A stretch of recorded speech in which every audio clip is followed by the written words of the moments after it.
Hello friends. Welcome to another new video from the Business Story and Biography channel. Procter Gamble products are sold in supermarkets all over the globe. You and I might be using its products, but not recognize the fact that it's from Pan. Let's look at Procter Gamble's success story.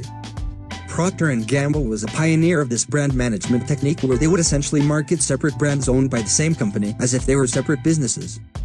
It's a technique that they started and is used all over today. An effect of this type of marketing is that no one realizes just how big they are. Looking at the Fortune 500 lists, they're number 42, meaning they're the 42nd largest company in the US in terms of revenue, which was over $66 billion, and we can all agree that's very large, but they've actually been slipping a little. Traditionally they've had higher spots on the list, and that's because their sales have gone down in recent years. They've lost some market share and have been criticized for lacking innovation. The story of Procter Gamble goes all the way back to 1837. There was a man named William Procter and another man named James Gamble. Procter was a candle maker and Gamble was a soap maker. Since their respective products contained some of the same ingredients, they thought it'd be a smart idea to team up, and that's how it all started. But it wasn't until 1878 when they had their first product breakthrough. It was an ivory soap. It is just the starting to a vast Procter Gamble success story. They had invented a way to make this high-quality soap at a low cost. It would even float in water, and this was a big part of their marketing campaign. This soap was a huge success, and it's a brand that they still sell today. Their next big innovation came in 1911 with Crisco. It's that shortening made of vegetable oil that you use for baking. Procter Gamble were the people who invented it and sold it for the next 91 years. In 2002 they sold it to the J.M. Smucker's company. The next big innovation was Tide, the laundry detergent. It was one of the first of its kind, invented in 1946 when automatic washing machines were first starting to take off. It quickly became the #1 detergent, and they still make it today. All three of these brands involved a product that was scientifically created in the lab by Procter Gamble.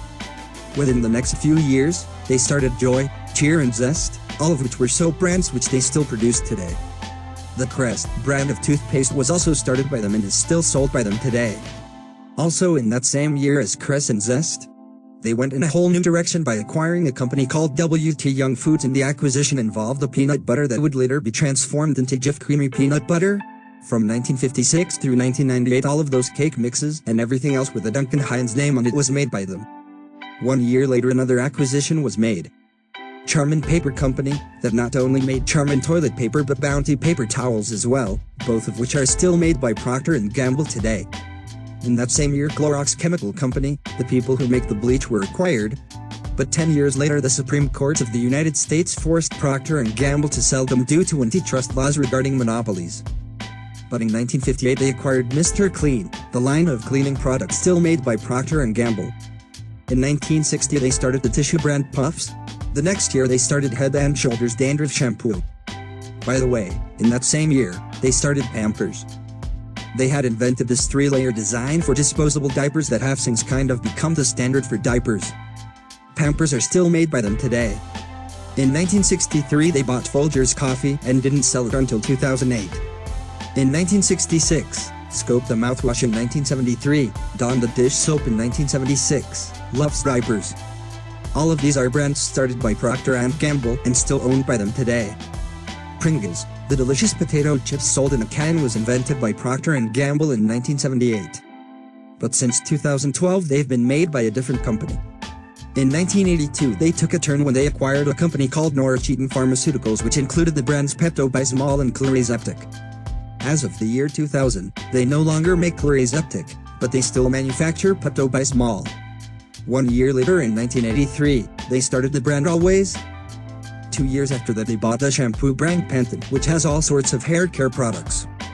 In the same year as Pantene, there was also Metamucil and the Richardson Vicks Company. That was a big year for them. That deal included all of these cold medicines.